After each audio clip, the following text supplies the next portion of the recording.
ఈ ట్రైలర్ చూడగానే ప్రతి ఒక్కళ్ళు కూడా కంపారిజన్ అనేది స్టార్ట్ చేస్తున్నారు. అంటే తండేల్ మూవీలా ఉంది, ఆ మూవీనే కొంచెం ఎక్స్టెండ్ చేసి వెబ్ సిరీస్ లా తీస్తున్నారు అని అంటున్నారు కదా. అసలు ఆ మూవీకి ఈ మూవీకి రిలేషన్ ఉందా అంటే ఏం చెప్తారు? అంటే రిలేటెడ్ ఏమైనా ఉందా లేదా? బేస్ స్టోరీ ఉంది గ్యారంటీ, బట్ ఇది ఎక్స్టెండ్ అంటే ఇది definitely bigger canvas and bigger series కాబట్టి, 8 ఎపిసోడ్ సిరీస్ కాబట్టి ఇంకా ఎక్కువ ఎక్స్ప్లోర్ చేస్తాం.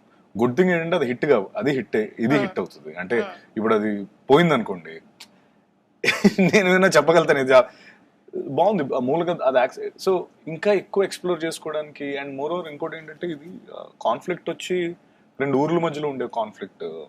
తర్వాత నా character Badri and Ganga character ఊర్లో జట్టి కోసం ఫైట్ చేస్తూ ఉంటారు, జట్టి వస్తే బాగుంటుంది అని చెప్పి. సో అలా ఒక వలస వెళ్లకుండా ఉండి ఇక్కడే ఉండి పని చేసుకుంటే బాగుండని వీళ్ళిద్దరు ఫైట్ చేస్తూ ఉంటారు. ఈ ఫైట్ బిగ్గర్ అంటే తను ఆ ఫైట్ ని ఇంకా నెక్స్ట్ లెవెల్కి ఎందుకు తీసుకెళ్తుంది అంటే నా క్యారెక్టర్ వద్ద స్టక్ అయిపోతుంది. సో ఆ ఫైట్ ని పెద్దదిగా చేసి ఎలా మేము ఊరికి అది చేయగలుగుతాం అన్నది ఓవరాల్ సినాప్సిస్ లాగా మీకు నేను చెప్పాల్సి వస్తే అలా ఉంటుంది. నేను అన్నది positive, I always look at positives. When something is working it will work even more better. So ఆ స్పేస్లో కూడా నేను పాజిటివ్ అని చెప్తాను. రెండోది ఏంటంటే నేను అన్నట్టు ఇది సిరీస్ అంటే మీకు డ్రామా ఎక్కువ ఉంటుంది, క్యారెక్టర్స్ పెద్ద ఉంటాయి, ఆర్క్స్ పెద్ద ఉంటాయి, every character will have more to perform and all.